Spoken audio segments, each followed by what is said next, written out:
You made your soup too salty again. Sam got sick and died because you kept putting out stuff like this. My father-in-law twisted his face in disgust as he sipped the chicken soup I made. Here we go again, I thought. I sigh inwardly. They say my chicken soup tastes too salty, but it's always been light on salt ever since I was single. If I dilute this chicken soup, it'll almost taste like water, I thought. I talked back to them in my mind. My husband Sam passed away because of a reoccurrence of his original chronic illness, so it has nothing to do with my cooking. Then my mother-in-law finally laughed. Cindy, are you sure you don't want us to get sick like Sam? You're trying to take over this house, aren't you? Hey, Dad, isn't it dangerous to keep Cindy in this house? Well, is that right? Cindy, you wanted to take over this house, huh? This house.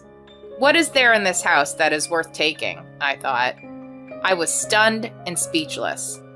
However, my mother-in-law, perhaps thinking that I didn't get it, said something outrageous. Dad, let's get Cindy out of this house. Now's the time. Huh? My mother-in-law and father-in-law moved amazingly fast and had my stuff packed up and out of the house in no time. Wait a minute, this is a misunderstanding. I don't believe a word you say. I don't want you coming back to this house again. My father-in-law closed and locked the front door in front of me. No way. I had to stand there stunned by the suddenness of the situation. My name is Cindy and I am 38 years old. My parents died when I was very young and I was raised by my grandparents. They took good care of me but were not very well off financially. They have their old age ahead of them, so I shouldn't push them too hard. I didn't want to bother them about money, so I decided to get a job after high school. It was a small company, but I was hired as an office worker there. The work was hard, but I took it seriously and did it well. There I met Sam, who was 2 years older than me. He was a kind and gentle person. That was my first impression of him. By the way, his first impression of me was that of a serious person with a strong sense of justice. It seems that's what it was. That's why it was a little difficult for us to get to know each other at first. But you are a bit outgoing sometimes, and I think that's what makes you so lovable and cute. He used to say such things to me. A few years later, we got married. There was no wedding, though. This is because my husband had a dream of becoming a business owner. He had been saving money steadily since he was a bachelor. My husband's dream is also my dream. With that in mind, the two of us decided to work together to save money, so it was not hard for me to live with my husband's parents after marriage. In the beginning, after his grandfather passed away, my husband's parents lived in the house. My father-in-law was a very kind and nice man. We got along well, and my father-in-law was a gentleman like my husband. I had a feeling that my mother-in-law had a part-time job, but that was not certain, and she was home most of the time. I wonder what she's doing, I thought. My mother-in-law was tricky. After I got married, I resigned from work to focus on doing housework and taking care of the house. My mother-in-law, not knowing this, has been abusing me in the absence of my husband and father-in-law. You're so lucky to be able to enjoy my son's earnings. I don't know why Sam married such an uninteresting woman like you, but I think he's compromising too much. And, hey, you ugly wife, don't just drink tea by yourself. You should give me some too. You're not very smart, are you? And you're just a loafer, enjoying yourself on your husband's earnings, you know. Nitwit, get off your butt and cook some food. She'd say things like that. My mother-in-law leads a lazy life. Doesn't cook or clean and expects me to do everything for her. Which one of us is the loafer? As much as I wanted to say that back, getting into trouble with my mother-in-law here would only get my husband in trouble. I wanted to make everything seem fine to my husband, who was tired from work. Fortunately, my mother-in-law rarely says anything to me when my husband is home, so I think I'm doing okay. For the sake of my husband's dreams, I cannot have trouble with my in-laws here. I continue to support my husband by quietly doing household chores, no matter what my mother-in-law said. A few years later, my husband and I worked together to finally establish a company. Although it was small in the beginning, the company grew and grew. Now that the company is back on track, I can rest easy now, I thought. I was relieved at that time. When my husband turned 40, a medical checkup revealed his illness. The illness that was thought to have been cured when he was a child had returned. I thought to myself, no kidding, how did this happen? The disease progressed faster than expected and he fought it, but my husband died within a few months. After that, my in-laws were terrible. With the death of my husband and the absence of a protective presence, my mother-in-law's attitude became even worse. Ranting, sarcasm, complaining, and cursing were commonplace, not to mention abusive. I was treated like a servant. You pushed Sam too hard, and now he's gone too soon. Finally, even my father-in-law, who had been kind to me, began to complain together with my mother-in-law. What should I do? Even Dad, who I rely on, has started to make me look bad. He wouldn't listen or talk to me no matter what I said, I thought. Cindy, I told you to keep the yard clean. Why don't you do it right away? Oh, I'm sorry. I'll get right on it. Dad, it's true.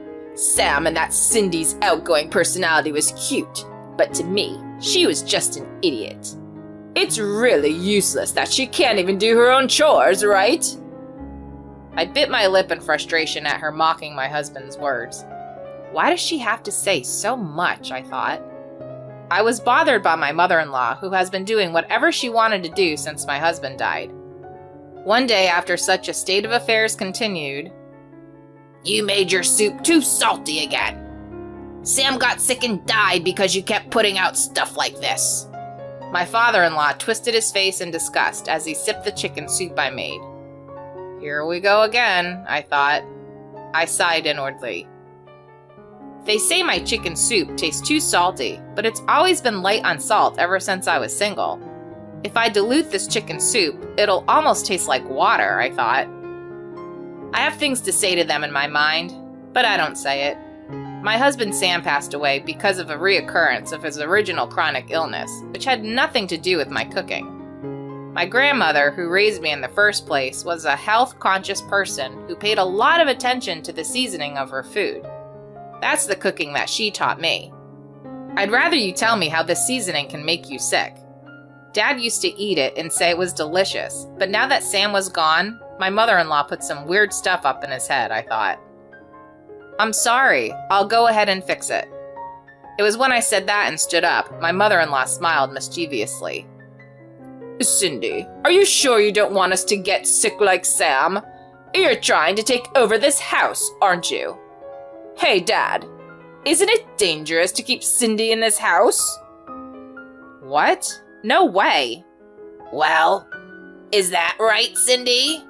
You are going to take over this house, huh? This house. What is there in this house that is worth taking, I thought. I look at my father-in-law, who denies it and doesn't listen, and my mother-in-law, who grins at me as if she knows what's up. I was stunned and speechless. However, my mother-in-law, perhaps thinking I didn't get it, said something outrageous. Dad, let's get Cindy out of this house. Now's the time. My mother-in-law and father-in-law moved amazingly fast and had my stuff packed up and out of the house in no time. Wait a minute, this is a misunderstanding. Take over something. I have no intention of doing that. I don't believe a word you say. I don't want you coming back to this house again. My father-in-law closed and locked the front door in front of me. No way. I had to stand there stunned by the suddenness of the situation. I was kicked out and not allowed in the house and stayed at my husband's office that day. They wouldn't let me in the house after the next day. I had no choice but to rent a shabby apartment. Actually, my husband's company pays well now that I had taken over it and became the president. However, I was paying the rent and other expenses for my in-laws, so a lot of money would go out. So I just continued living in a shabby apartment and saved money. My mother-in-law aside, my father-in-law was a very kind and nice man at first and treated me well. so I can't abandon him even if he's being like that, I thought. I know that I have a weakness to my personality. I'm sure if my husband were here, he would laugh at me and say I'm a softie. 2 months later, I started living in a ramshackle apartment. When I opened the front door to go to work, I noticed a black garbage bag on the front door. What is this? Who would do such a thing? I found it a bit creepy and picked it up and moved it to the dump. But the next morning, another black garbage bag was left on the front of the door. Then I moved it to the dump, and the next day, it is again in front of my door. This continued for several days. Someone's obviously harassing me. Who on earth would do such a thing, I thought. Let's find the culprit. With this in mind, I peeked through the door scope of the front door early in the morning and waited for the culprit. Then... someone's here. What? It's Dad? It was my father-in-law who was placing the black garbage bag in the front door, looking around the area. My father-in-law put down the garbage bag and quickly left as if to escape. Was it really my father-in-law? Then what the hell is this? I opened the bag to see what's inside. Inside were a few clothes. I found an envelope hidden between them. And in there was a document. I looked at the back and saw my husband's name on it. I wonder why the hell this is here. When I opened it, I found my husband's handwriting, which felt nostalgic. There was an apology from my husband written on it. Dear Cindy, I knew that you were being harassed and bullied by my mother, but you tried desperately to hide it, and above all, you were afraid that it would destroy our family's relationship. This caused you to suffer. I am very sorry. My will and testament is hidden in a bookcase in my parents' house. If my mother finds out, she will try to kick you out of the house and keep my assets for herself. So I want you to collect it before my mother finds it. And with the money, I hope to be able to establish a nursing home, which has been my ultimate dream. I don't want you to have to deal with my aging father, and most of all, I want my father to live out his retirement in the optimal environment. And so on. Just like Sam. I wiped away the tears that flowed when I saw my husband's letter. Okay, I must not let Sam's thoughts go to waste, I thought. So I looked up and noticed that my father-in-law was looking at me from some distance away. Dad? Cindy, I read Sam's letter too. I learned that my wife had been harassing you terribly, and that she had kicked you out of the house because she wanted your inheritance. I didn't know that, and I took her at her word to kick you out. I'm really sorry for all the horrible things I've said. I'm so sorry. My father-in-law apologized and fell silent. He must have sneaked the clothing out of the house in a garbage bag so that my mother-in-law would not find them. You were still subsidizing our rent after Sam was gone, weren't you? I was too late to realize such a thing. I'm grateful. Thank you, Cindy. My father-in-law, who told me so kindly, was a gentle figure when my husband was around.